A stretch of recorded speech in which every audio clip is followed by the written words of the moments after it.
first meeting of the Lincoln History Fellowship Club. It's tremendously nice to see people here today, and also, hello to our absent friends who are probably far from us. They're in the States, and so they couldn't come. But for better, for worse, this is being recorded. But welcome to them. I'm actually stand before you very proudly as the first Paul Langford History Fellow, which is a very special feeling for me, because Paul and Vivian gave me my job and my chance, so I'm very grateful.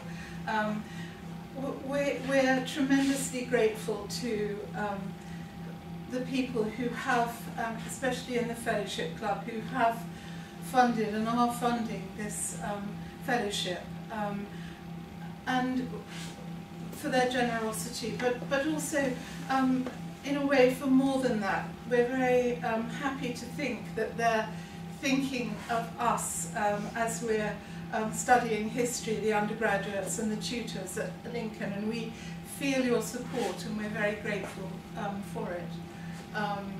And glad to that you can meet the undergraduates today and to see that the subject is being studied by the best and brightest. Today we're going to, Perry and I are going to lead the charge, and we're going to, between us, talk for, the session is going to last for 90 minutes or so, so we're going to talk for half an hour each, and there'll be some questions.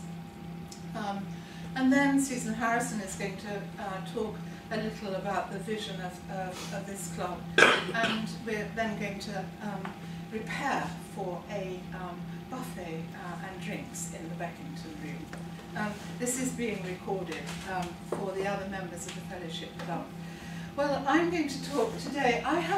Perry is going to have slides and pictures, and sadly I can't, because my prints doesn't, for reasons we'll see maybe, doesn't have a surviving picture.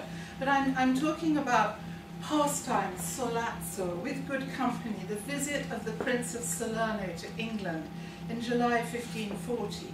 I'm just going to check the time to see that I don't go over. This is and was an extremely mysterious episode, but it's a tiny episode which shows you what's happening to Christendom as Christendom is fractured, to show you a moment in dynastic politics at the time of the Reformation, to show you a tiny moment of English culture within wider continental culture, to show you the reason for the fall of Thomas Cromwell before Hilary Mantel shows you her reason, and also to show you the theatre of blood and a spectre of religious persecution.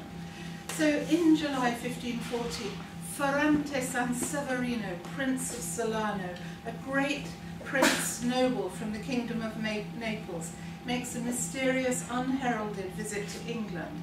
In his company is Don Luis de Juniga y Avila, Knight Commander of Santiago, gentleman of the chamber of the Emperor, Holy Roman Emperor Charles V, a man trusted with the most secret of missions. Salerno, suspicions surround this mission.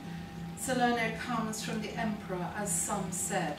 Others some said he came for his own pleasure, for to see the King of England. So with great hilarity and gladness, Salerno is planning this trip, asking how far it is to Dover, how far from Dover to London, because of course no Prince of Naples would know about this benighted island so far from civilization.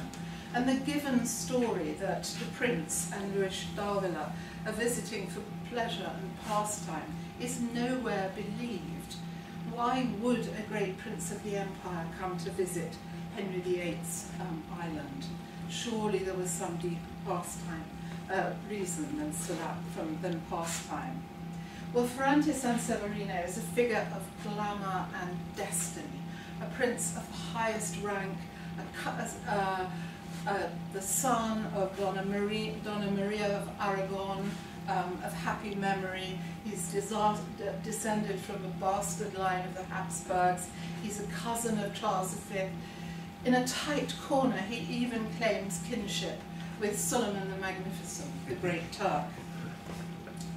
When he first moots this visit in April 1540, Thomas Wyatt, the poet, who is ambassador at the imperial court, is dazzled by the prince's condescension. Yesternight the Prince of Salerne sent to me to show me he had leave of the emperor to come to see the king's highness. He is a man of 30 or 40,000 ducats rent, and beside that greatly esteemed in all Italy, one of the greatest men in Naples.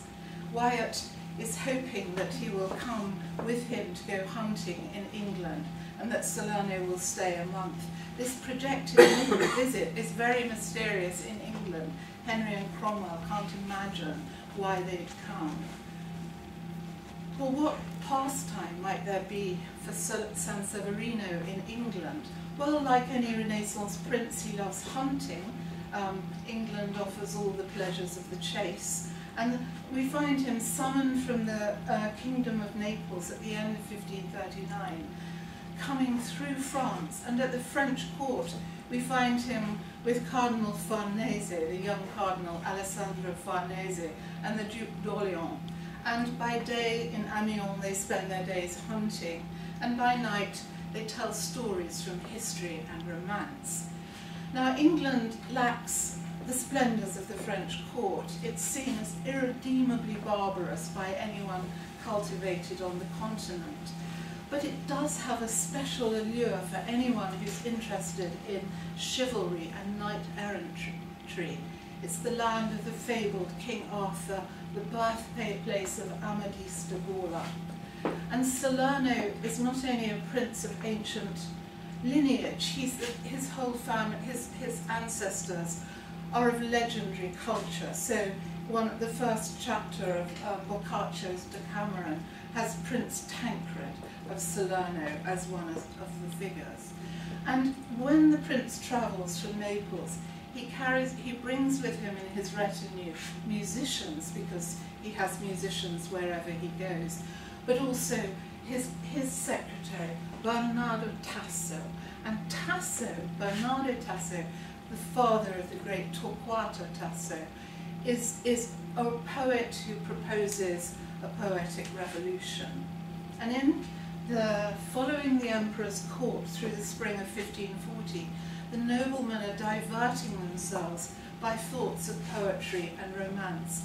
And 1540 is the year in which Amadis de Gaula is first published in French. And it's in Ghent, in the imperial party, that Don Luis d'Avila proposes to Tasso that he turns the Amadis de Gaula into an epic poem in Italian. And so he begins to do that. And so Luis d'Avila, the Prince of Salerno, Bernardo Tasso are united by reading of heroic exploits in chivalric romance. But they're also engaged in their own real martial exploits as commanders of Charles V's armies and in his wars. They both served, and Tasso had served in the great armada that sails the Tunis campaign in 1535, when Charles V, Paladin of Christendom, leads the great fleet against the infidel to great victory. They served in the wars in Provence between Charles V and his great enemy, Francis I of France. And d'Avila, who writes the history of Charles V's wars in Germany later, relates, "The emperor has brought me up in his house. There's nothing done, but I have been near unto him. The emperor has saved him from being gored by a bull." He says, "I am a witness."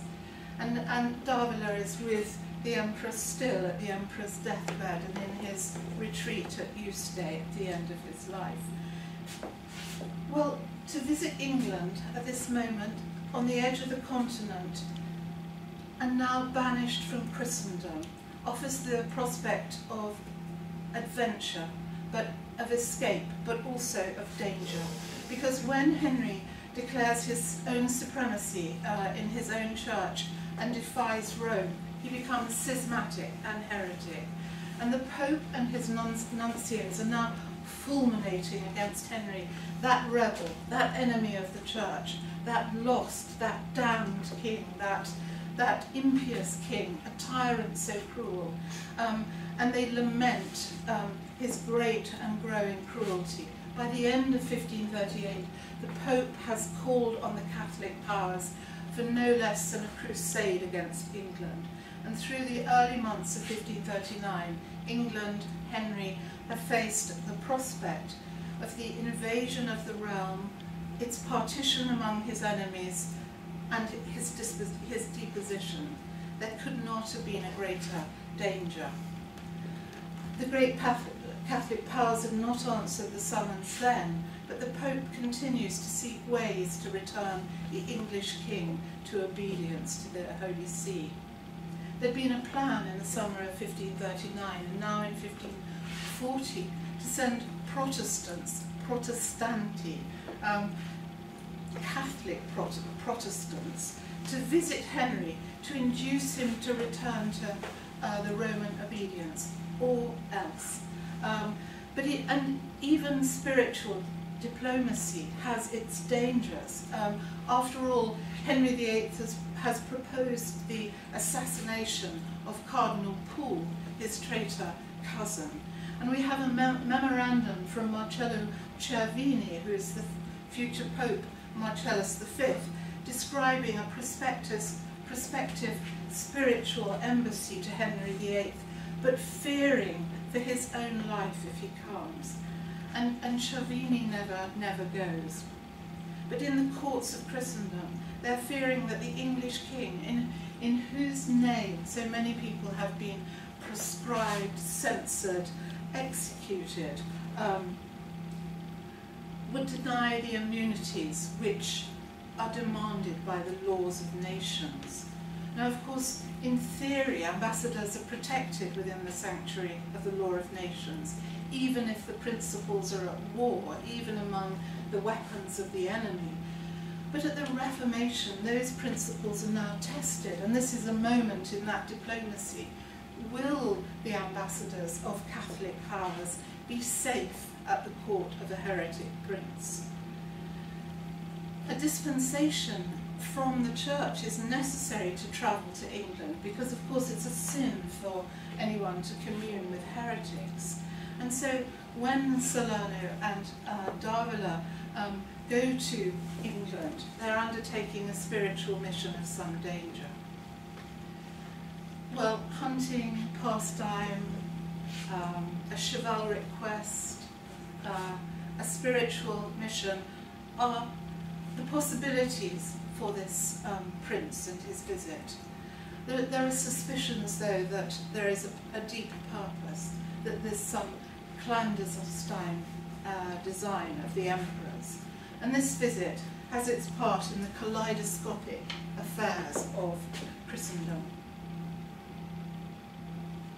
which are never so uncertain. On the 11th of May, Thomas Cromwell judges that the whole world of Christendom hangeth yet in balance. The peace made between Francis, the French king, and the emperor in August 1538 has changed all the balances in Europe, and peace still holds in the beginning of 1540, but it's fragile, it's trusted by no one, especially the great protagonists.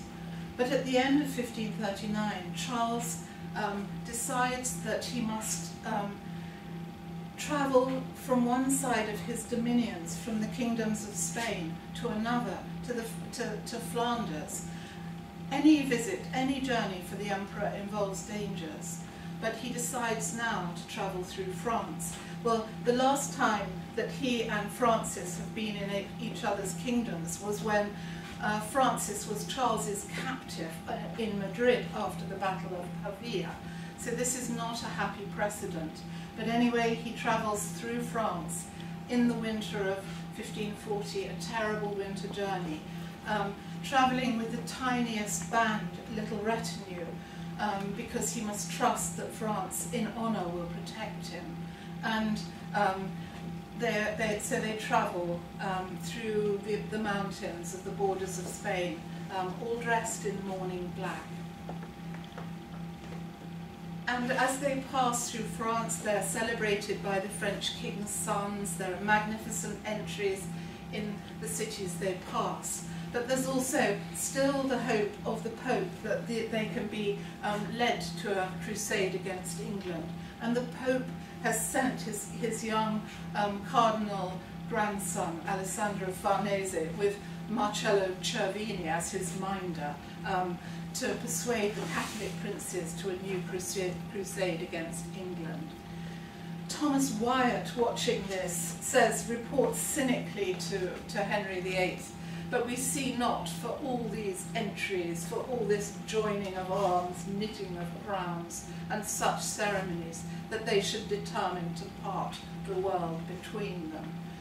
Well, of course, Henry needs to believe this, because Henry is without allies in that winter and spring of 1540, fearful of an alliance against him.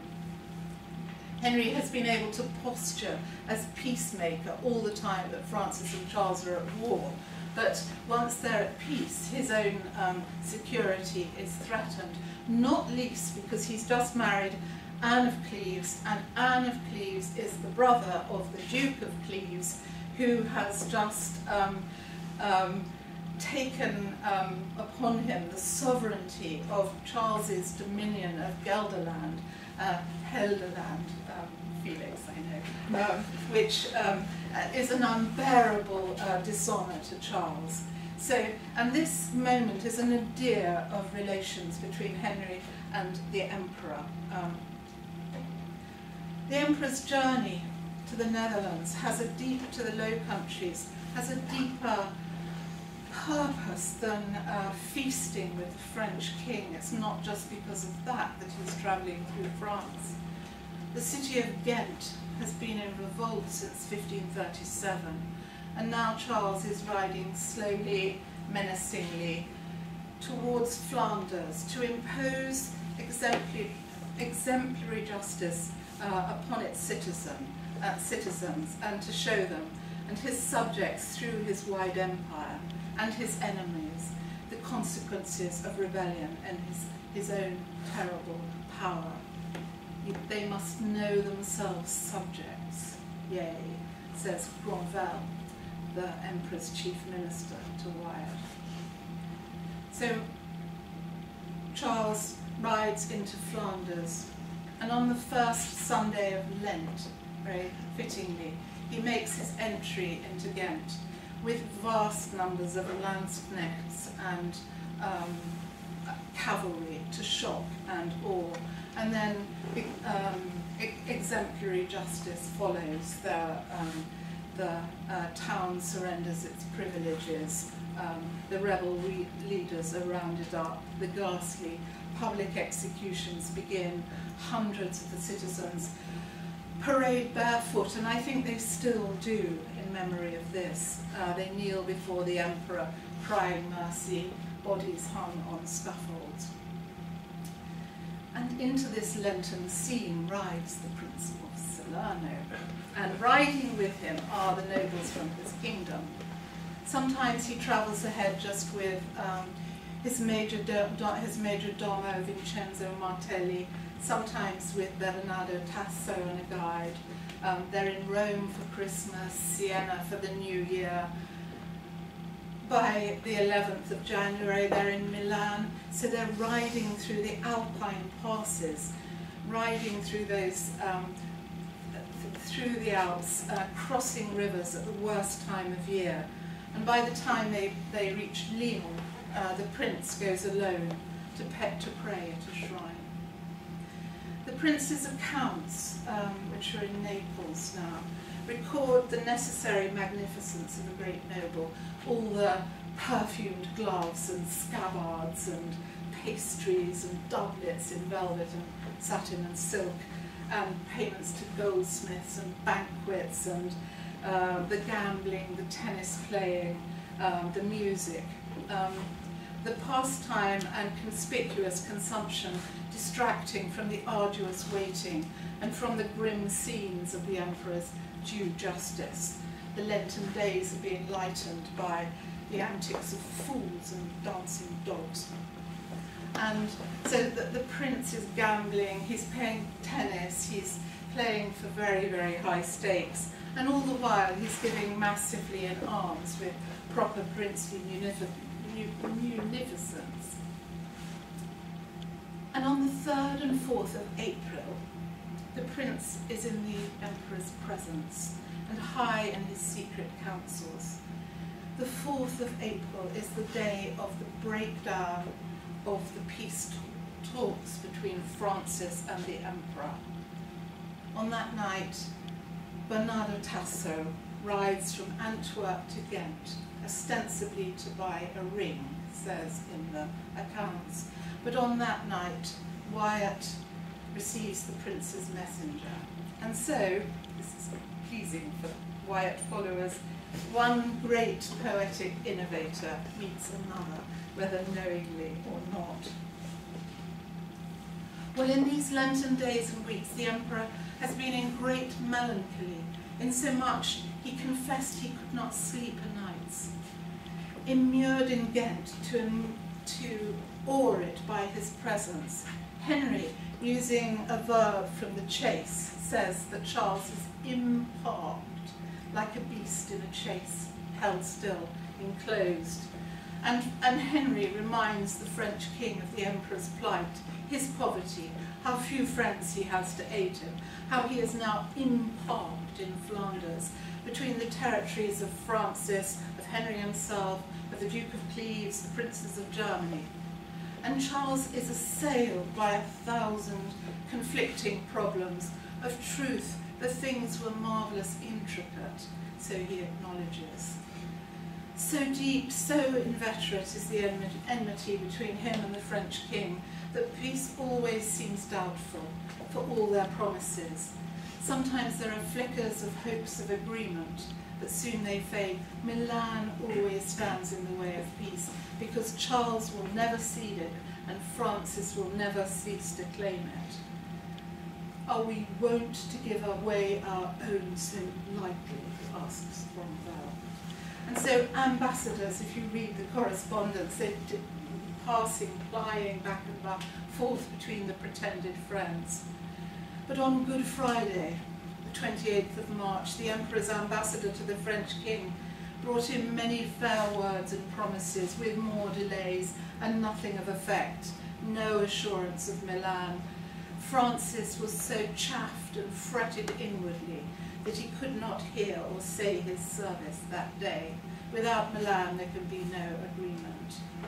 And as the peace faltered and worse portends war, they look elsewhere for enemies, for allies. So Francis now turns to Charles's great enemies. Francis turns now to Germany, to the Protestant princes of the Schmalkaldic League, and even to the Great Turk. And where should Charles turn? Well, the emperor's designs, as so often, are hidden, but he now entrusts a plan to the Prince of Salerno, and the message which Salerno sends to Wyatt is a sign of the world turning. Charles, as the balance shifts, Charles now turns again to Henry VIII.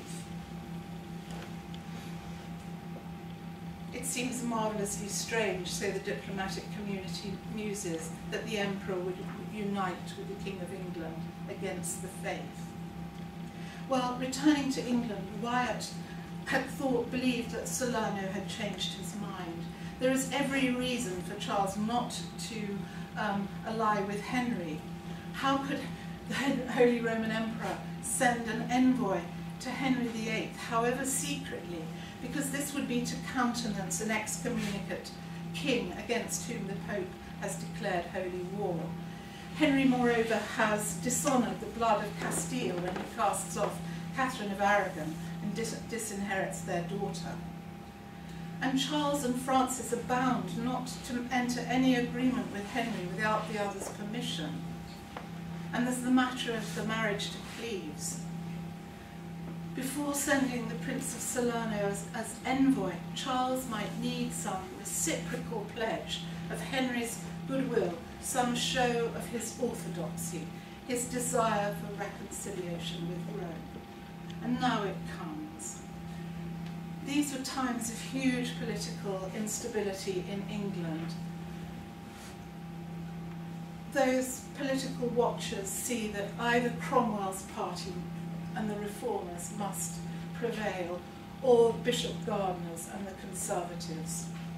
Cromwell's enemies plot his removal in order to save the church from further reform. There's a coup on the 10th of June. Cromwell falls, he's sent to the Tower. Once in the Tower, only the manner of his death is uncertain. Will he be executed? Will he be burned as a heretic or executed on the scaffold as a traitor? The official version of Cromwell's treason is instantly broadcast and to the ambassadors. To advance the gospel, he had vowed to fight in the field in his own person with his sword in his hand against the king and all other. And if he lived another year, reform would be so established that Henry could not resist it. Hearing the news, the taciturn emperor was nothing moved therewith outwardly, other in countenance or word, only demanding after his manner, what is he in the Tower of London, and by the king's commandment. So the fall of Cromwell is in part the price of Henry's alliance with the emperor, the pledge that his master is a true Christian prince. Here is the sign of Henry's will to return to the Roman obedience. Cromwell's incarceration makes possible the visit of the envoys.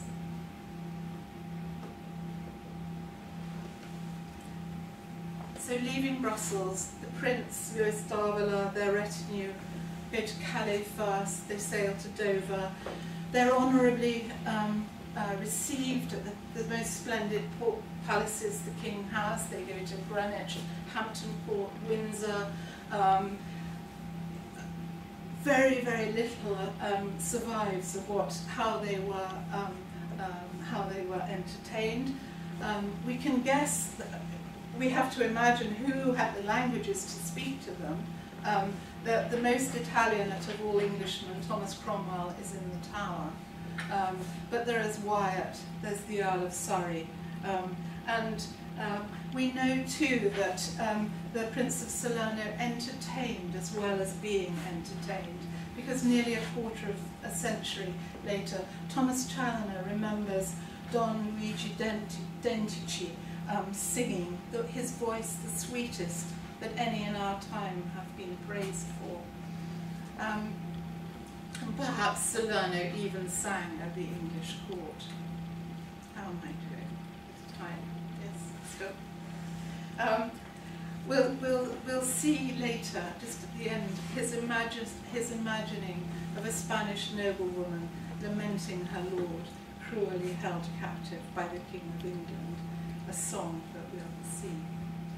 And while he's there, grimmer spectacles are laid on for the prince, a theatre of blood, to display the king's undying religious orthodoxy. In July 1540, just at the moment of the visit, a major inquisition into heresy takes place in the city of London. 500 Londoners arrested in that fortnight. On the 7th of July, someone burnt at the stake for heresy. And the Prince of Salerno sees so much exemplary justice that spring and summer, first in Ghent, then in London, and he doesn't forget it. The Prince of Salerno returns to the imperial court at the end of July, the last weeks of July. His first act is to seek absolution from a cardinal for the sin of communing with heretics. And his report of his time in England is also his confession. He tells that Henry treated them with great honour, but he says that when Henry spoke of the Bishop of Rome, they talked of Papa, the Pope. Salerno regards what he sees with horror. He says Henry's like a pig and shows little emotion. The Mass is still celebrated and still according to the ancient use, but the priests are marrying now. Everything is descending into chaos. It seems like hell, he says. Cromwell is not dead yet, but sentence is passed. They, the English, will tear out his heart and stuff it in his mouth. What was the true purpose of the mission? Giovanni Bandino, the Florentine envoy, notoriously unreliable, says he knows Salerno goes to inspect the daughter of that king as a prospective empress for her cousin, the emperor. And Bandino says, honestly, it's true, it's not capriccio mio, it's not my fancy. This proposal had been circulating through the spring, a proposal too secret to appear in any open instruction and almost too delicate to make, lest the king and his daughter be dishonoured by its refusal. It was refused at the New Year. Unless Henry returns to the Roman obedience, there's no hope of alliance. But the rupture with Francis changes everything, changes the balances, and impels a change of mind, even of heart. At the moment of Salerno's visit, with deliberate promise, the emperor and his party abandon the mourning attire they've been wearing since the death of the empress. By the autumn of that year, the proposed marriage of Mary to the emperor is discussed in retrospect and acknowledged as the reason for Salerno's visit. We hear of his disappointment, of his dishonour. They were never allowed to see the Lady Mary. They were promised it, but it was deferred from day to day. They returned without seeing her. Wherefore, notwithstanding their great cheer and liberal entertainment, they counted themselves taken as half spies, a great dishonour for a man for whom dishonour is worse than death. Well, the mission of Salerno it remains mysterious. We could dismiss it as the chivalric venture of a Renaissance prince to the land of Arthur. It's a tiny moment in a saga of dynastic diplomacy which continues through the lives of Henry and Charles and Francis. It seems that at the moment that the whole world of Christendom hangeth yet in balance, the Holy and Roman Emperor is thinking of marrying his cousin, even if she's illegitimate. We've seen the vulnerability of the Holy Roman Emperor as he travels, as he can't travel through his dominions without danger. In the previous year, he confesses, he says, he could not do what God wants. Even though I am emperor, I can only do what is humanly possible, because I am only a man. And his relation, which is also his confession and a petition for absolution, shows, if we doubted it, the dark view of the English king and courtiers held in Catholic courts. So I have just this. This is what my nieces call a party bag, if you have to go away with them. Just to finish with, to tell you a little about the plight of Salerno, this great prince. There are signs that he's not untouched by this visit. Great power brings great responsibility. A great prince can't escape the duties expected of him from his king, but also from his people. In 1547, Don Pedro de Toledo, the Viceroy of Naples, attempts to introduce the Spanish Inquisition to Naples. The bells of San Lorenzo summon the people to arms and to a council. It's resolved to refuse obedience to the Viceroy, to form a union between the nobility and the people, and to send ambassadors to the emperor. And who now but Don Ferrante Sanseverino, Prince of Salerno, the first nobleman of the kingdom. And in the event of this plea to the emperor, Salerno loses the emperor's favour. This dishonour, Toledo's persecution of him, his own recklessness, drives him into a rebellion which ends with his own death, with his own exile and death. And like his ancestors before him, dishonoured, or for whatever reason, Sanseverino defects to the King of France and spends his life forever away from Naples. His lands are sequestrated. Torquato Tasso, Bernardo's son, the great poet of the Italian Renaissance, composes a dialogue framed as a debate between Bernardo Tasso and Vincenzo Martelli, describing the prince's agonized choice, whether he should act as an envoy of the people of Naples to the emperor, whether it's better to serve one's sovereign or one's people. And writing to Martelli, Tasso claims, "You walk the path of utility, and I, per quella dell'onesto, I, the path of integrity." But Tasso and Torquato Tasso, the little boy, and the prince all suffer the consequences of that choice and go into exile. And remembering his earlier experience and defending the honour of his prince, Bernardo Tasso insists that the revolt of the people of Ghent was far more serious than ever was the revolt of the people of Naples.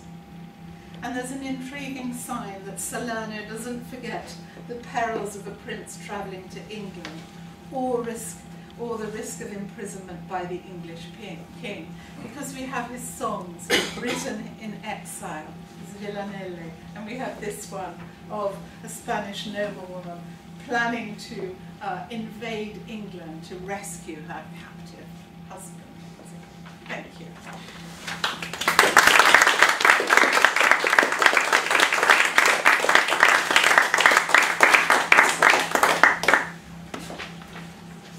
If you have questions, or what should we do, Craig?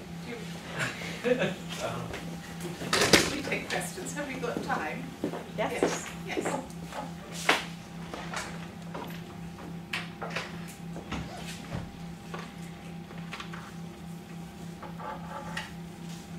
Alex. So, in my memory, this period is somewhat sketchy. I was wondering to what extent it is the investigation from the English side to track this prince and to sort of I think Henry is just a sort of, Henry doesn't know what's going on. He has no idea why Salerno is coming, and neither does Cromwell. I mean, Henry just sort of says, "Oh, great, let him come," and Cromwell is much more circumspect and sees that, if an ambassador comes, then all sorts of intentions are plain. I mean, Salerno has to claim that this is a private visit, because if Charles sends an envoy to Henry, it may be a cause of war because of his earlier agreement with Francis. It's very tense, but I think that just Henry doesn't know about it. But once Wyatt returns from embassy, he doesn't know about it when it's first mooted, but once Wyatt returns from embassy, he explains the inwardness of some of these proposals. And I think also that Wyatt, who's Cromwell's friend, tells Henry that the best ploy would be to sacrifice Cromwell in a greater cause. And that explains partly the urgency of the dispatch of Cromwell at this time. James. So you talked a little bit about the law of nations. I mean, again, my knowledge of this period is quite sketchy, but presumably... James. Surely not. Well, I should say, presumably this is in the period before Grotius wrote about the law of nations. So what sort of dangers were there presented to sort of envoys and ambassadors? And what sort of law of nations was there actually in practice? Well, you know, it's enshrined in Roman law and sort of anciently. It's a great moment actually for for people to be writing treatises about embassy at this time, because they see that they're entering a new world. The diplomacy in the age of Luther is going to be different from diplomacy in the age of Machiavelli.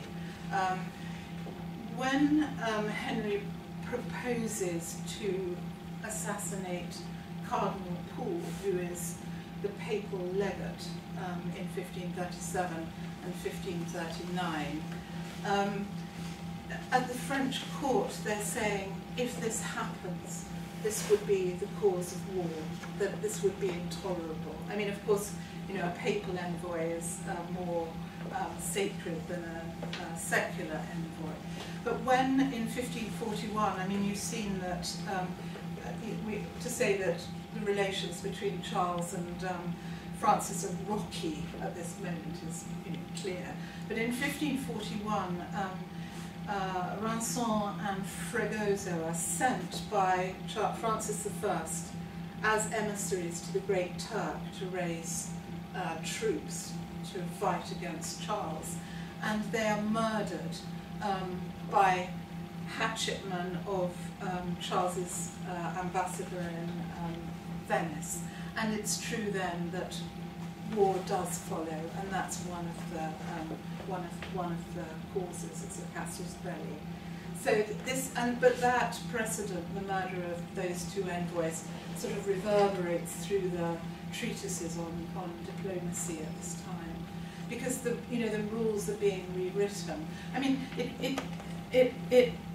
I mean, one of the great, what if the counterfactuals is in this period is supposing the safe conduct to Luther had been betrayed, as the safe conduct to Jan Hus had been betrayed at the Council of Constance. Would the Reformation have been quite as it was? But of course, Charles in honour does protect Luther on his journey to the Diet of Worms, and so that matters. But this is a time of great anxiety. At this point, Henry, once we have a new prayer book under Edward VI, things change tremendously, and it's very, English ambassadors can no longer go and participate in Catholic services in the way that they still can at this time. Wyatt, receives the Eucharist at, and goes to Mass with the Emperor. And in fact, you can hardly do diplomacy without going to Mass with the Emperor, because it's a time when you can see him privately. So it's a very important moment in diplomacy, this, I think. In your book about Wyatt, you paint a picture of Wyatt as an ambassador when off-piece, I think is the sort of current expression. To what extent here in this visit do you think that Wyatt was sort of active in trying to broker some kind of deal between the Emperor and Henry? And did he leave any clues in his poetry about what had gone on? Because obviously there's not much source information. All the source information you've quoted is from the sort of continental side. Is there any source information from the English side? And have you been able to tracking that down? Well, the story of what happens to Cromwell in the Tower is deeply mysterious. There aren't, even on the continent they're saying he's not one friend in the whole island. But he does actually have a few, but one of them is not Wyatt. Wyatt has betrayed him, because how else, can you live at this court when Henry VIII is your king? You might retreat, but if you're still engaged, terrible penalties await you too. It could easily have been that Wyatt would have been in the Tower with Cromwell. He'd already been in the Tower once. But there is terrible poetic evidence, I think, if you choose to read it this way, in Wyatt's The Pillar Perished is Whereto I Leant, because he's there translating Petrarch, Rota e l'alta colonna el verde lauro. It's where Petrarch laments the fall of Colonna, his patron, and Wyatt says, perished is the pillar whereto I leant, the strongest stay of mine unquiet mind. But he also talks about his agony, that his unhap has been brought upon himself. So I think there is, and the Florentine ambassadors are also telling us that Wyatt receives extraordinary carezze, cherishes, caresses from the emperor before he leaves. So I think, of course, I'm guilty of thinking, Wyatt, Kentish man in Reformation Holocaust, but it's that he is a participant and a plotter, actually. Amelia, am I taking your time? No. I just wonder, although obviously there tends to be investigations into a union with the Lady Mary and Charles didn't materialise, how important do you see this visit as providing almost a pathway to the union of Mary and Philip? Well, it's always, it's the Anglo-Spanish alliance has been very strong, and Henry VII had furthered that alliance. Before ever Prince Arthur and then Henry VIII were betrothed to Catherine of Aragon. I think it is very important, and it's very important for Mary, of course, because her heart is always in Spain because of her mother, but also because of these, this prospect of an extraordinarily grand dynastic marriage. Why would she think of marrying some sort of hick English nobleman if she could once have married the emperor or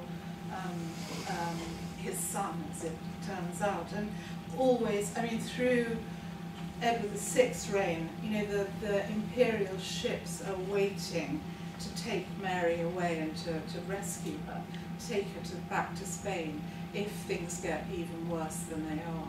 She's very brave, Mary. She's sort of, holding to her mass during Edward's reign, but at any moment it looked as if she'd be taken away.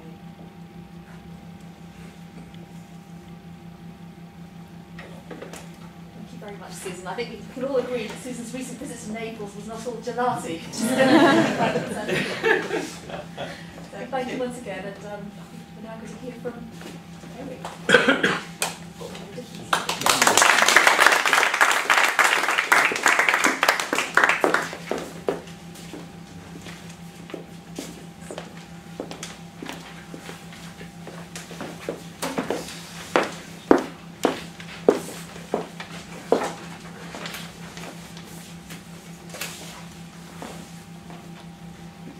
No poetry, but there are many pictures.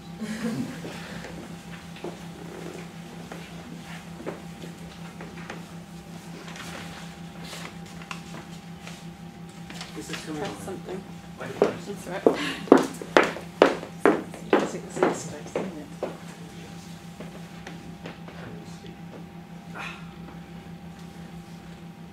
Yes, it's coming on.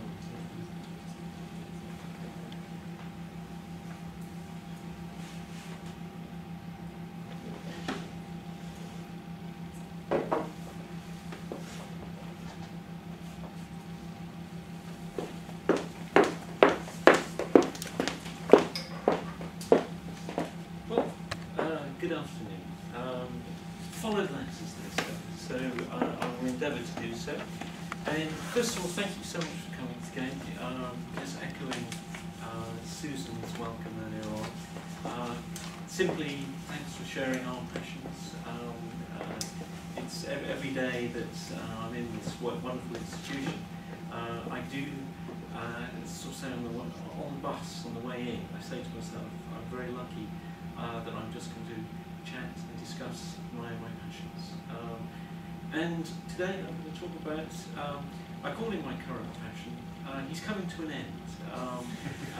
There will be a few shameless plugs for a book that's coming out soon on this chap, William Beckford.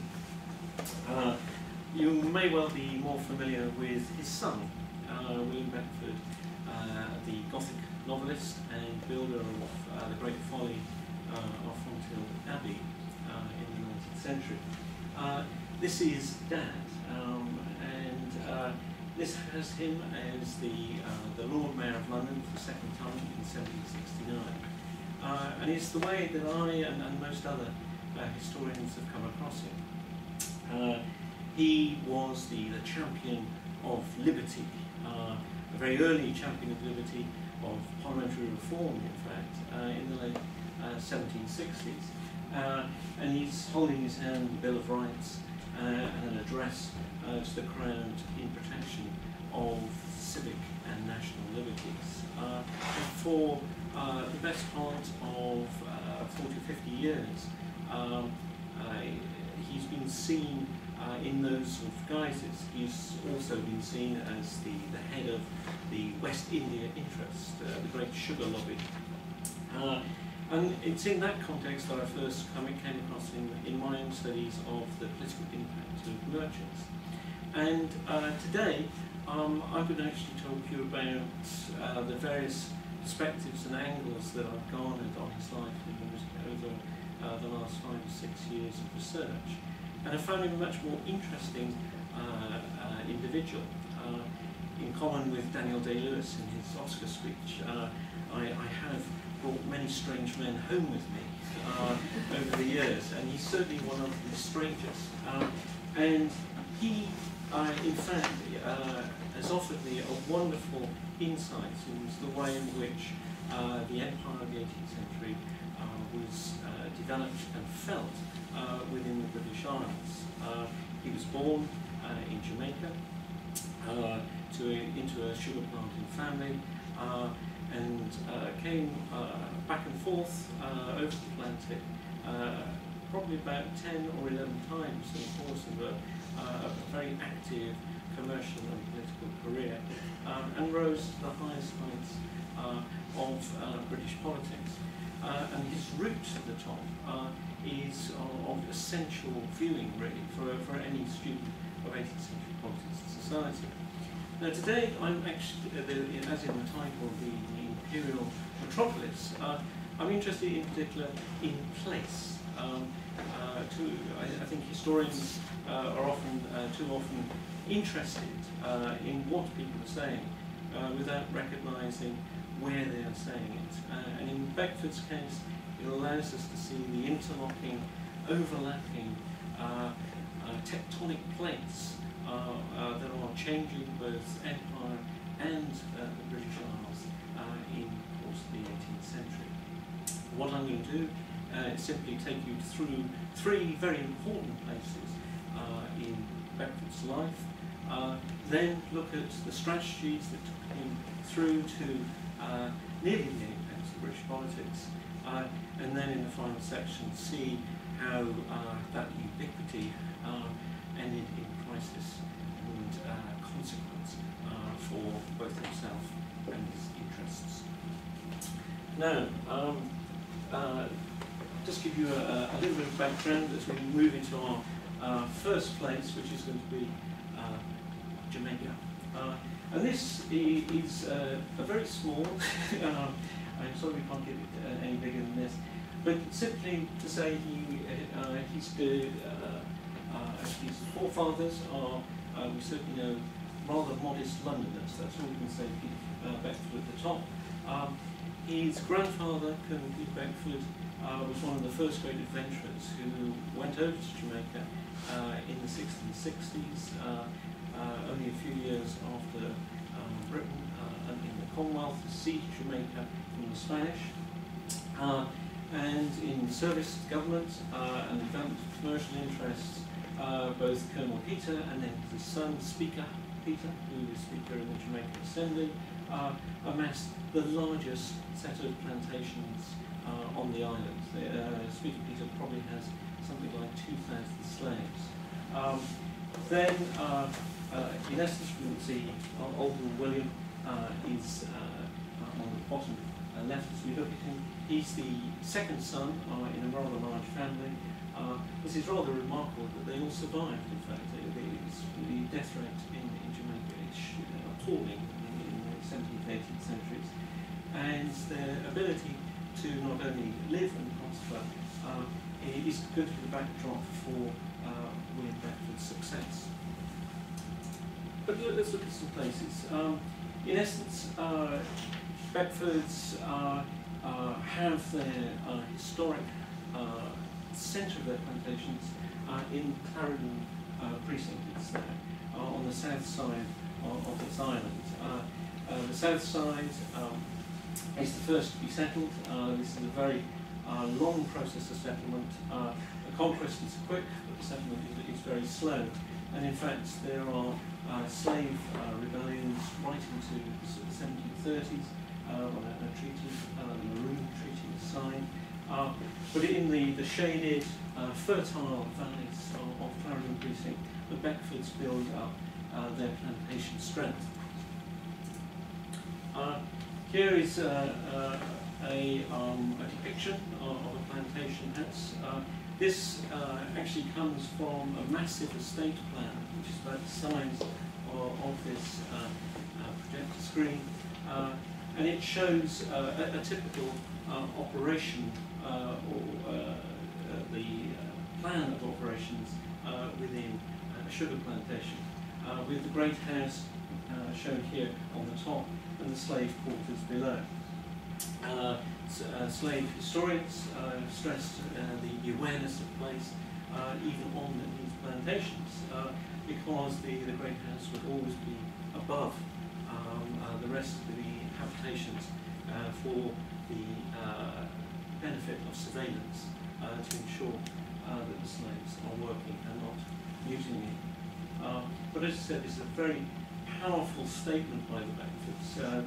This is in fact Drake's Hall on the north side of the island, which they seize in almost a typical takeover bid, seizing property after someone's defaulted on their to them. So that's Drake's Hall. And I provide this, this is called a land plat. As you can see, the Caribbean climate does bite into these documents. And you can see here these sort of micro managements, the micro division of these plantations.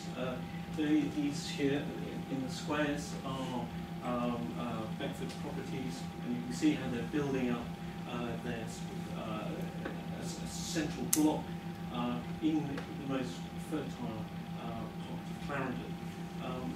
Selflessly, I visited this area a few years back, and it's remarkable.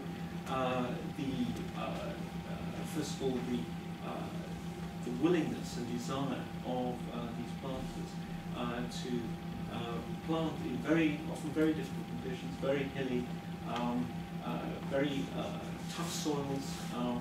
But of course, it's far worse for the slaves. And I've been in a Caribbean thunderstorm.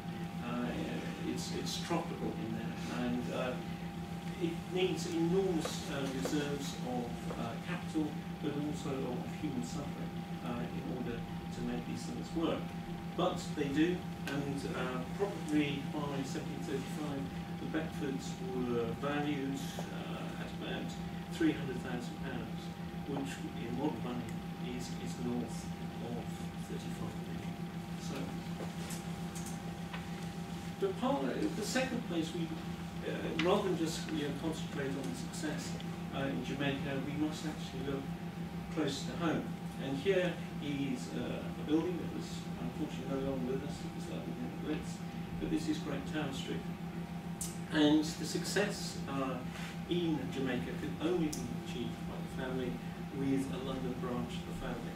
And this is the home of Richard Beckford, who probably was the second most third cousin of the Beckfords we've just seen in Jamaica. And it shows the house he built in 1668 prior to the Great Fire that leveled the area. And this was the nerve centre, really. It was the headquarters of Beckford PLC from the 1660s through to the 1690s. And here, Richard Beckford, having made money out of government contracts and some European trade, plows it into the island and gets a very good return for his money. It's also a political centre as well. This is one aspect I'd stress that historians have picked up on. Richard Beckford is always looking for various channels of influence in order to forward the interests of Jamaica and to forward his own family's interests. He's a member, for instance, of the Cloth Workers Livery Company, and it's in that guise that he visits very influential people, including the other Secretary of State at the time, Sir Joseph Williamson, and they meet together and ensure that the new governor in 1671 is a friend to the Beckfords on the island. In fact, the Cloth Workers Company still has a pair of flagons from the Beckfords, a beautiful silver pair, which almost symbolises the importance of hospitality and conviviality to the advancement of their commercial interests. So that's 34 Tower Street. And it's right round the corner from the London docks. Remarkably, at this stage, 3/4 of British trade is channeled through 500 metres of London dock space. And the family home, Great Tower Street, is just to the north of here. And this is the hub of intelligence and indeed a mercantile association for the family. This is unfortunately not the Beckfords' house, but it's a house, a typical merchant's courtyard house, one of the rare survivals from the late 17th century. And it's just around the corner from Mincing Lane, where the family moved after Great Tower Street. And it shows in this sort of house would be not only the commercial business, but family interests as well. And it is one of the first sites that we know was frequented by our hero, William Beckford, when he was a child. At the age of 9, he was sent from Jamaica to Westminster School, which was coming in favour with Caribbean colonists in this era. But we know that he spent time visiting a relation, Thomas Beckford, who was a merchant in the city. And I think this symbolises, and maybe this is where the kernel of the idea came in his own mind, that he could use both ends of the metropolis to advance his commercial and political interests. And this shows one of the first signatures of William Beckford. It's always very exciting when you find a signature in the early days of research. And what I didn't actually realise at the time is that this is William Beckford in 1739. He's actually, in this era, you can't really see it very well, but it's actually using the arms of the Beckford family. Now, the arms of the Beckford family had actually been granted to the London end of the family. The London end of the family was the more important, it had greater status, both within Britain and the British Empire. And it shows that the Jamaicans were very keen to exploit and use their London contacts in order to advance their interests. If you went to St. Catherine's Church, now St. Catherine's Cathedral, in Spanish Town, which was the capital of Jamaica, you would actually see these arms on the gravestones there. Now, strictly speaking, the Jamaican Beckford shouldn't be using them, but it shows that they're keen to integrate with London in order to advance their interests. Now, this is not London. We've moved into the third space that's important for Beckford, and his interests. And this is Fonthill in Wiltshire. Once he's gone through his education in Westminster, and he even got an education at Balliol College as well. He went back. He was expecting to undertake a medical career, but actually had to go back to the island because his father died, and then his elder brother died in rather suspicious circumstances, and he inherits the majority of the estate. This allows him to become one of the first big planters to relocate themselves to Britain. By about 1750, 1760, there might be as many as 150 absentee Jamaican proprietors living in the metropolis and its surrounding area. And he's one of the first, he's a bit of a pathfinder in this regard. He buys an estate in Wiltshire, and some historians have suggested that this shows that he's becoming a typical English country gentleman, that he doesn't have any respect or desire to be part of Jamaican society. I don't think that's true. I think for sure he's not doing what his brother did. This is his younger brother, Feckless Francis, as they call it, who is doing the Creole or nabob thing, which is coming back to Britain and simply buying their way into society. These are sugar is providing huge profits by this stage, and it shows him in probably it's probably by Gauci, the Italian painter favoured by the family. It shows him probably in the year of his marriage in 1744 into the Ancaster family. So they married into aristocracy straight away, not just gentry, into the aristocracy.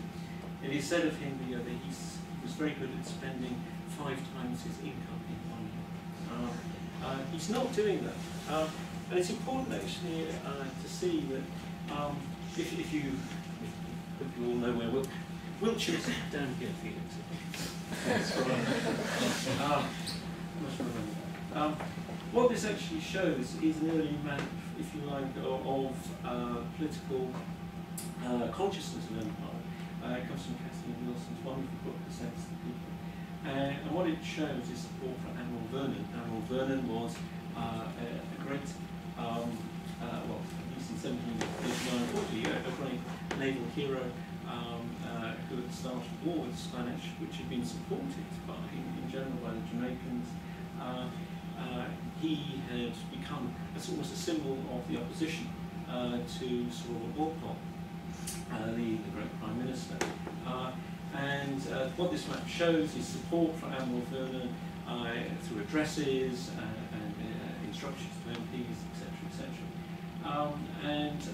As you'll see here, there are some areas that are already very, very influenced by imperial interests. You have obviously Liverpool, the West Country, London itself, and also even the Scottish lowlands. And I think what this shows very well is that the decision to park yourself in Wiltshire keeps you very close to many of the interests that have a direct stake, if you like, in Jamaica. And in fact, it's only a day or overnight journey really into London, and also gives you very easy access to Bristol, which so we're not seeing withdrawal from a political force in support of the empire. This Fonthill is actually a direct stake in it. But now let's move on to strategies. Now he's got his places sorted out. How is he going to make it to the top of British politics? How is he going to use his wealth and limited influence in Britain to advance himself and his allies? Well, the model he uses in the first instance is this chap, Sir John Barnard. Barnard had been a great commercial patriot, if you like, for 20 years, attacking Walpole for undermining British interests, both at home and abroad. And for this, Barnard has been respected within the city of London And this was his statue at the Royal Exchange. In fact, he's the only other minister to be honoured in this way, the other one being Gresham, the founder of the Exchange. So clearly Beckford's got Barnard in his mind. So that's the personal inspiration, but it needs a base in London from which to launch his political campaigns. And he chooses this rather beautiful place, which is, you might not recognise it, is Soho Square, or King Square, rather different. As you see in the background, the charming villages of Highgate and Hampton.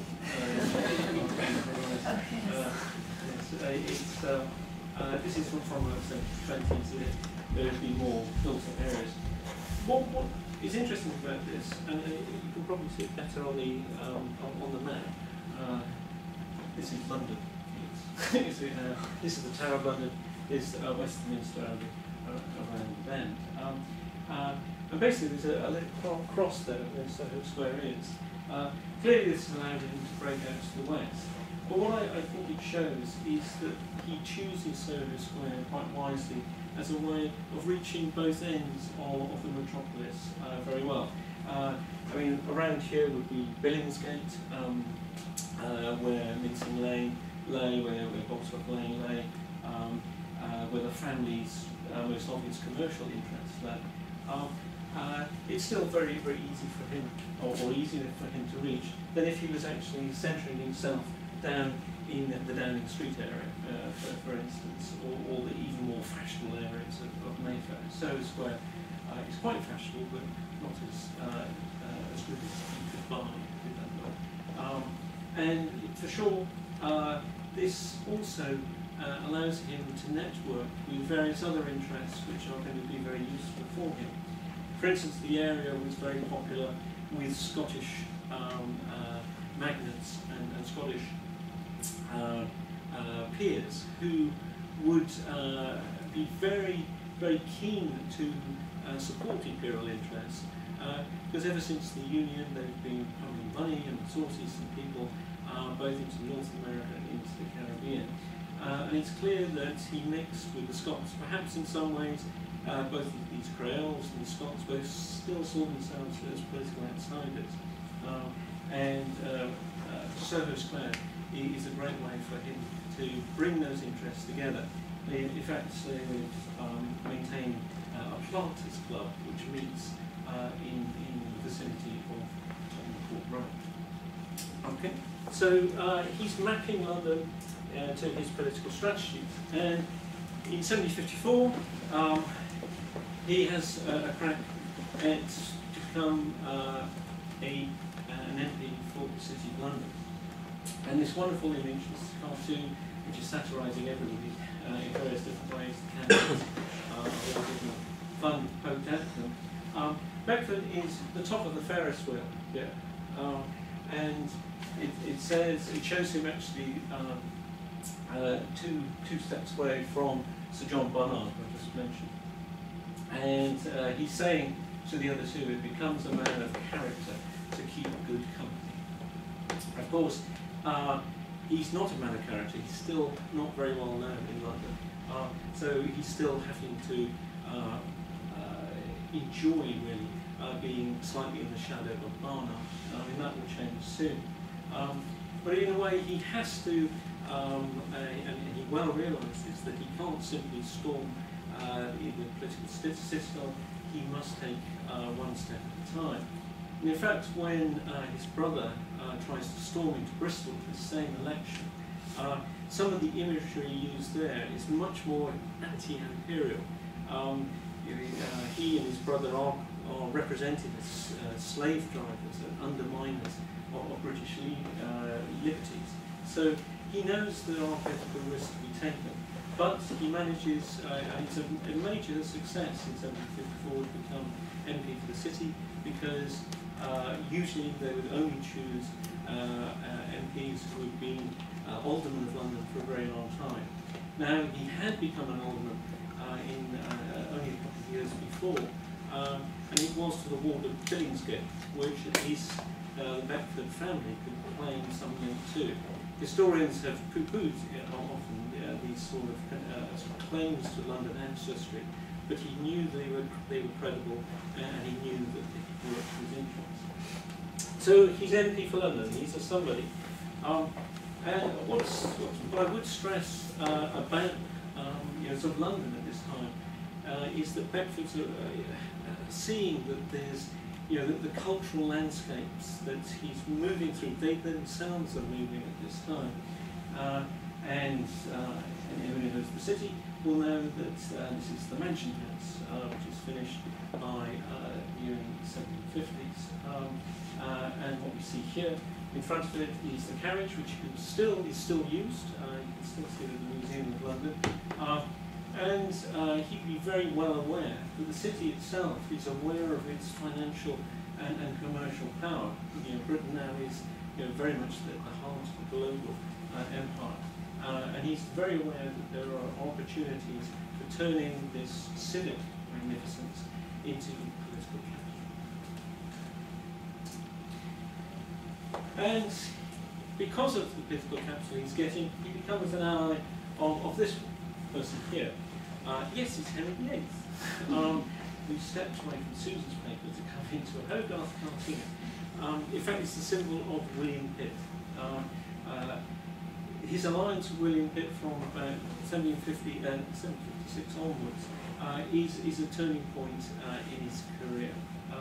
In essence, Pitt becomes the great advocate for empire as the way forward for British imperial and domestic prosperity. And the 7 Years' War, which starts very badly for Britain, turns into one long glory trail by 1759, 60, 61. And Pitt and Beckford play this for all of its worth. Hogarth is here attacking them by 1762 because Hogarth is sympathetic to the cause for peace. And in fact, Pitt loses office in 61. But he resigns, and Beckford and him experience the political wilderness. But what we're actually seeing here, I think quite accurately, is William Pitt, the national hero, and round the feet of the stilts are various London aldermen, and most critics and observers thought that Beckford was identified as one of them. And just again, just to show how the politics of empire is being moved up the political national agenda. Here, Beckford's not here, but we have Pitt, who his gowns is all shown a crutch. He is telling Grenville, the then Prime Minister, that the best way to balance the books with this enormous national debt of £140 million, that in fact conquest will balance it. And they are, Grenville is not doing the right job because he's dropping possessions that they could have taken from the French and Spanish, Havana and Guadeloupe. Those have been dropped at the east of Paris in 1603. So national politics has come to Beckford, and he needs to move with the times. Now, in 1755, I'll just give you one example of how he's got broader cultural strategies for fitting in to the political elite. I'll give you an example from Highgate again. This is a rather sweet merchant's box, you might call it, of Sir William Ashurst from the early, Queen Anne House from the early 18th century. And that's the sort of style that most city magnates were buying and very happy with it too. Beckford rebuilds Fonthill after 1755 fire like this. This is colossal. And it no longer exists. Just you're thinking, ooh, that'd be nice to go to. You can't. It's all grass because this building only lasted for about 25, 30 years. It probably cost something like £250,000. It's estimated, and was completely sumptuous, it's magnificent in scale, and it reflects the magnificence of Beckford's ambitions. Now that he's become, you know, sort of what he sees himself, and many think so too, a leading politician, he's become almost a virtual aristocrat, and he needs a platform, a theatre, to entertain guests and act like a true magnet. And we can go in. We can't go inside now, but we can get some glimpses of what life was like in there. This is his wife Maria. She put up with a lot in many ways. He had at least 8 illegitimate children before he married her, and rather innocent, rather exotic household. Here she's in typical, if you like, elite female manner, a patron of the arts and music. In fact, this is a very sharp politician. She is quite crucial in arranging hospitality at Fonthill in the background, but also in London, especially when Beckford is mayor in '62 and '69. She is working behind the scenes very hard, trying to make sure that he's seen as a gracious host and as a natural English gentleman. So she's a very important figure. Just give you if you want to be a great politician, you need good crockery. Just a quick glimpse of just how good some of that crockery is. And of course, if you're wanting to portray yourself in the best possible lights, then you get one of the most fashionable sculptors of the day, John Francis Moore, to sculpt you. And this is a full-life sculpture. You can go to the island of this country, and that's where it lives. It actually lived in the main picture gallery at Fonthill for the last 3 years of Beckford's life. And it is a very dramatic portrait indeed. You can't quite make it out here, but you can actually see the veins standing out on his forehead as he gives another oration in the cause of liberty. But he hadn't lost his Jamaican roots, even though he's fashioning himself as a British politician. And this painting, we know, also stood at Fonthill. And what it shows is his grandfather, Peter Beckford.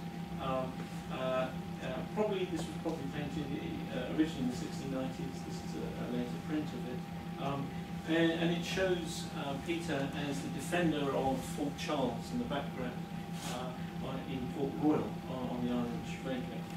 Probably refers to his defence of the island in 1694. Clearly Beckford had not lost his roots. And even kept, apparently he had Peter Beckford's bed shipped over to Jamaica and put up state.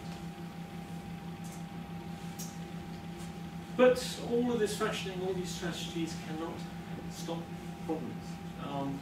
And in the last 4 years of his life, he has the greatest of successes, but also the greatest pangs of crisis. He becomes, Pitt gets back into office in 1766, and for 2 years he becomes he's not a cabinet member, but he is a leading spokesman for Pitt, and virtually everything goes wrong for him. He's suggested that he had a rather whiny voice. He's not a natural speaker in the House of Commons, and virtually every attempt he makes to cut himself as a great classical historian or as a member of Parliament who understands the empire, he can't get that across very well. And here's a good example of this.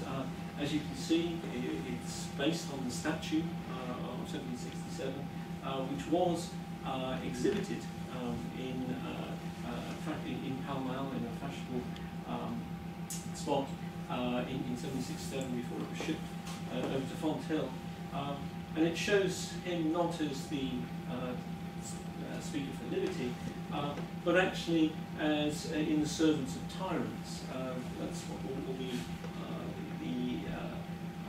messages are saying here.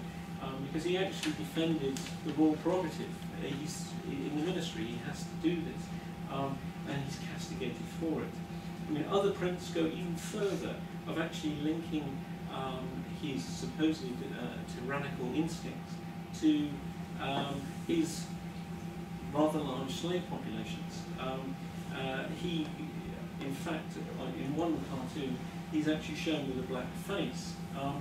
And this actually sees certain members of the early abolitionist cause start to target him and start to ask a searching question: how can a spokesman who supports liberty, which in brackets in his eyes is against crown authority, how can he square that with the ownership of 1,000 lives?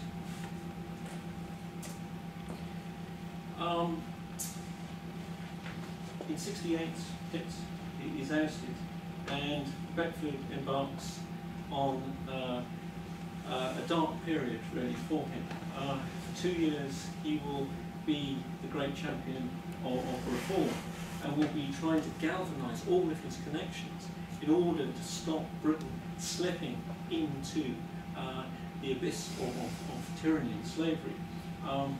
And he sees a pan-imperial plot or conspiracy to undermine the liberties of Britons all around the Atlantic.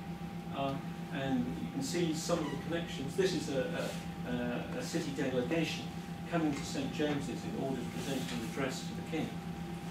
And it says, I mean, it's been said that he's the guy in the middle saying, I know the allegations to be true. I think it's more likely to be, I feel for the wrongs of America. It's more likely to be him. And in fact, this leads up to, in 1770, the tension boils over.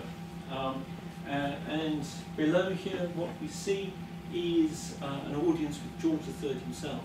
He presents an address on behalf of the City of London, and the king more or less sort of tosses it to one side. And Beckford does the remarkable thing of actually answering the king back. And in a loyal way, he's expressing his loyalty, but it broke all the protocol of the time.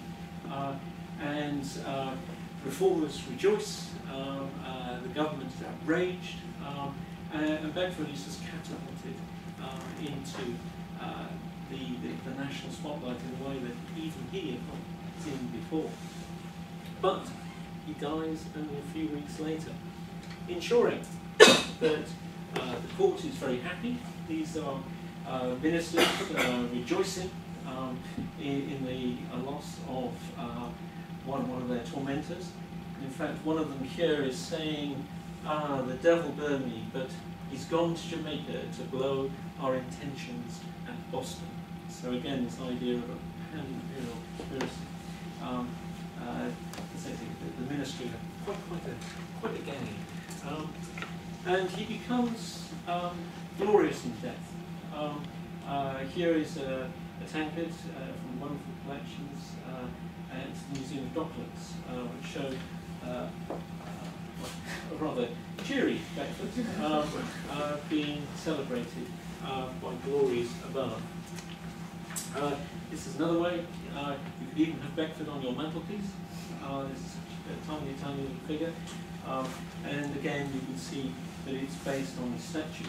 Although an expert potter told me that he would be more dramatic, but they didn't have the technology then to get the arm up there without breaking. So it shows actually that, again, this more modest piece does actually suggest that it's not just his fame is much wider spread than merely sort of the upper classes.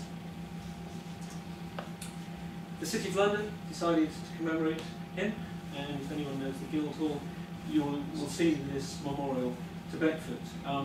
And it shows images of London and trade lamenting his death, whilst again his speech opposed.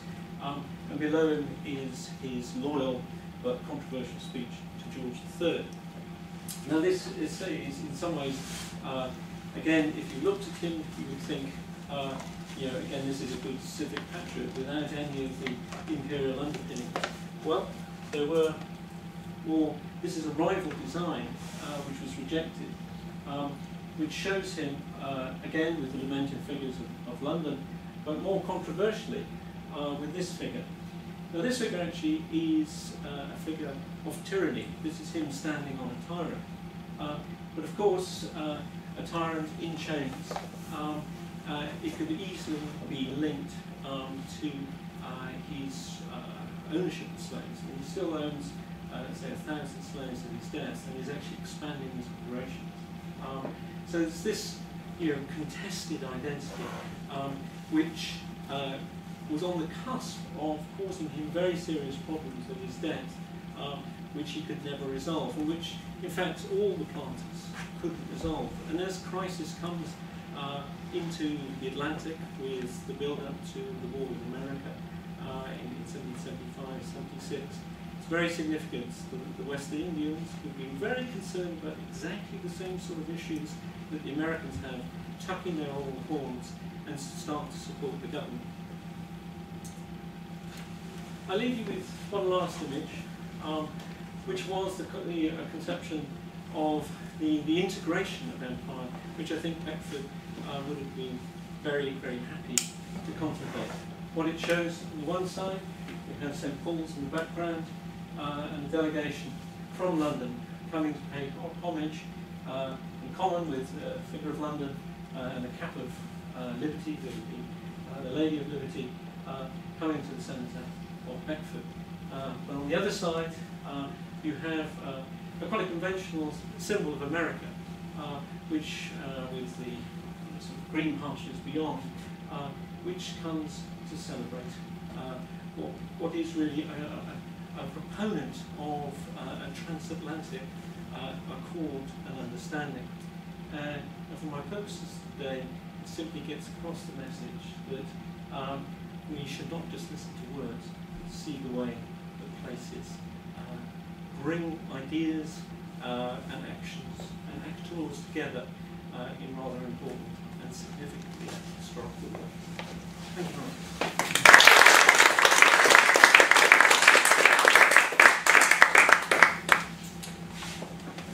Apparently, you have some questions. We've got time for. I've overrun. Oh no! I think Susan overran first. Is there any questions? To what extent is he a precursor for the will? Is that the following decade? Well, he does overlap with Wilkes. It's a very interesting relationship. Initially, they don't get on at all. In fact, Wilkes is the publisher of several direct attacks against Beckford.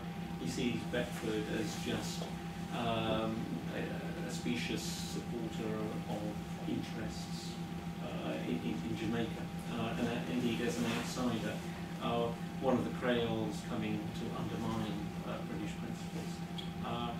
And it's not really until about 1763 when there's a certain thaw in relations between the two of them. And in fact, Wilkes is, as Lord Mayor of London, has to take a view, if you like, on Wilkes's activities, because it's 63 is the year of when Wilkes is 45. 45 with North Britain comes out and gains the national notoriety. But after that, there's not much evidence of any close political alliance with them. And it is only in the last couple of years of his life, in 69-70, that we start to see an important relationship. And in fact, Wilkes relies heavily on Beckford at times to gain political clout in the city. For instance, part of the reason is Wilkes is imprisoned. And when Wilkes comes out, Beckford puts a big banner saying "Liberty" outside his Solon house and holds yet another masquerade ball in his honour. And certainly what we can see by this is that Beckford is taking more political risks in the last years of his life, as he perceives that both American and British liberties are being undermined by the sinister forces around George III, usually sort of coalescing around a position with Lord Bute. So we see a certain element, there's an element of convenience in all of this, but I think it is there's a genuine view on Beckford's part that Wilkes's call for more radical reform is actually now necessary. Wasn't Brose Crosby another Lord Nobleman? He was. That's right. I mean, well, Brose Crosby. Brose Crosby's moment in the sun, if you like, is just after Beckford's death. But you're right, in the group of radical aldermen, the civic group, Brose Crosby certainly is one of the more strident opponents of reform. Not much evidence of a direct connection with Beckford. In fact, Beckford's lucky that there are about 3 or 4 aldermen who have very close links to the West Indies, and therefore he tends to work through them. In fact, one thing to say about Beckford is he did find it very hard at times to wear all of these hats and move around these various interests. I mean, his opponents indeed trying to expose him as a fly-by-night alderman who only turned up for a quarter of meetings. But he actually took on his critics and said, well, actually the future of both the City of London and of the nation at large will be proved at Westminster, and I need to be there.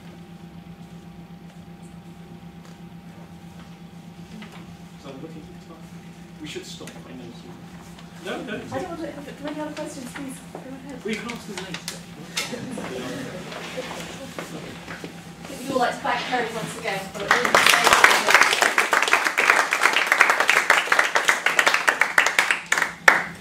I'm just going to say a few words before we go over and have something to eat and drink. But I think both of the talks we've heard this afternoon from Susan and from Perry have demonstrated the sort of the real passion that our tutors here have, and the sort of the depth of their research, and yet they're interested in conveying that to undergraduates and indeed to alumni.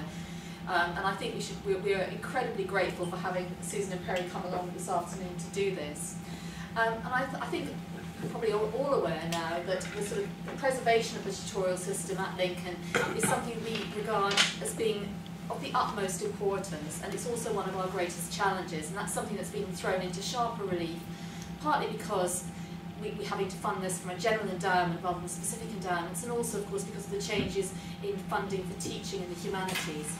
And that was why we established the fellowship clubs, because we're having to come up with more and more imaginative ways of raising money to support the tutorial fellowships. And we were incredibly grateful and humbled by the response we had to this innovation. In particular, we all have to thank one of our alumni from the States, Simon Lee, who put up a phenomenal amount of money, £800,000, to help establish this fellowship fund, on the understanding that it would be matched by the university, because this is a joint issue on both sides. Both the college and the university faces this challenge in the humanities. And it's making extremely good progress, and thank you to all of you who've contributed to it. And Susan is the living proof that it's worked. She is now the Paul Langford Fellow in History. But it remains a challenge for us, and we are very grateful to have this ongoing support. And I hope you will agree that in having events like this, and we had one last week in classical archaeology, that it provides an opportunity for those of us who graduated some time ago and perhaps have not been pursuing our academic careers with quite the same vigour, to come back and to sort of re-engage with our academic interests. And it's great to have so many students here as well. So thank you all for coming, thank you for supporting us, and thank you once again to Susan and Perry for their very stimulating talks.